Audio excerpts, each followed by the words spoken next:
With more on that story, let's welcome in my former colleague from Capitol Hill, the former chairman of the House Intelligence Committee, who joins us live from Newsmax Washington, Pete Hoekstra of Michigan. Pete, it's good to have you back here on America's Forum. Hey, thank you. Good morning. Pete, there's a lot going on. We want to get to those talks in Cuba, but I would be remiss if we didn't talk about our old stomping grounds, the House of Representatives, with Speaker Boehner inviting Prime Minister Netanyahu. John said he wasn't trying to poke anyone in the eye. Is he within his rights? Is it wise to bring in the Israeli Prime Minister with purporting a different point of view than what the administration may have in terms of the execution of foreign policy? Well, JD, as you and I both know, having served on the Hill and served in Congress and watching the executive branch, for every action, there's a reaction. What Speaker Boehner and Majority Leader McConnell are reacting to is they're working with a president who consistently is saying, I'm going to go it alone, whether it's on foreign policy or whether it is on domestic policy. It's going to be a year of action. I'm going to lead. I.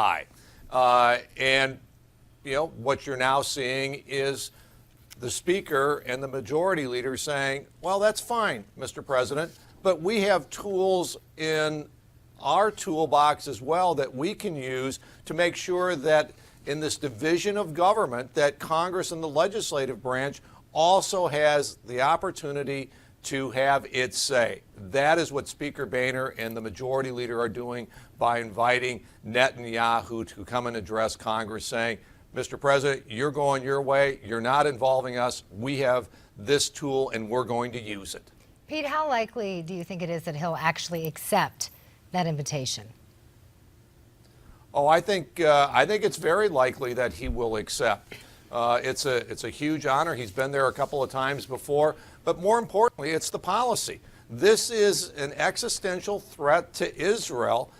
They believe that this administration is moving in the wrong direction, and they're going to do everything that I believe they can appropriately to get their message and their interest. And they've got lots of friends in Congress on both sides of the aisle who agree with them. I think it's very possible that we will see him here. I think the date is February 11th. And as you mentioned that, and you mentioned the fact that there is a bipartisan group very concerned about the actions of the administration. We certainly heard that yesterday in the Senate Foreign Relations Committee hearing, courtesy of the ranking Democrat, Bob Menendez. He really took the administration to task. He really did, and that just shows the strength of, you know, the conviction on both sides of the aisle that are convinced that this president is moving in the wrong direction. You know, because they're also not taking a look only at Iran's nuclear program, but they're taking a look at the other meddling that Iran is doing throughout the Middle East. You know, what's going on in Yemen. That has Iranian fingerprints all over it. Pete, let's switch gears now, going to Cuba. The delegation arrived yesterday, and here's U.S. Deputy Assistant Secretary of South America in Cuba, Alex Lee, on those talks. Despite the clear differences that remain between our countries, the United States and Cuba can find opportunities to advance our mutually shared interests as well as engage in a respectful and thoughtful dialogue. Pete, so we hear Mr. Lee, but then we hear reports that the Cuban delegation is led by a super spy of sorts. Yeah, what you're seeing here with Cuba is you're seeing the same thing that you're seeing with Iran, that the president is in one place and there are significant, perhaps majorities in Congress who are on the other side of this issue. Rather than engaging with Cuba at this time, you would hope that the president would engage with Congress and with people who feel very passionately on both sides of this issue in Congress and develop an American position rather than, you know, you're going to see the executive branch doing one thing, you're going to see the, you know, Congress doing the other, some other things. You saw, you know, you kind of had dueling boxes at the State of the Union. The people that the president invited who are pro, you know, reestablishing a relationship with Cuba Ileana Ross-Lehtinen, and the speaker inviting people who have suffered significantly at the hands of the Castro regime.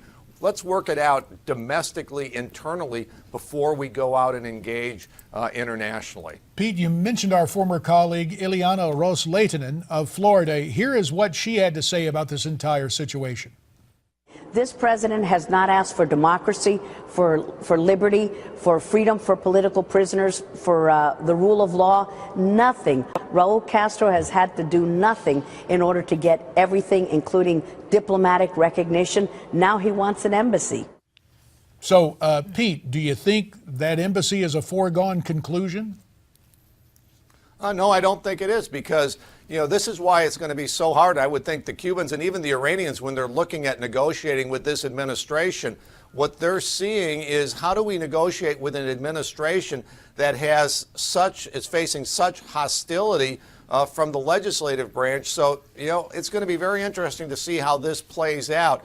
Congress, again, has tools in its toolbox that can slow or stop the president's initiative, and America is going to look incompetent in terms of foreign policy, because we're talking from so many different pages in the book, in two very, very different books.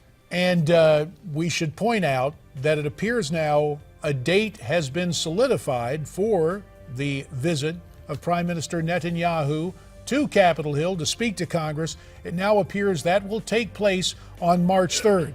Pete Hoekstra, we always appreciate the fact you accept our invitation to join us here on America's Forum.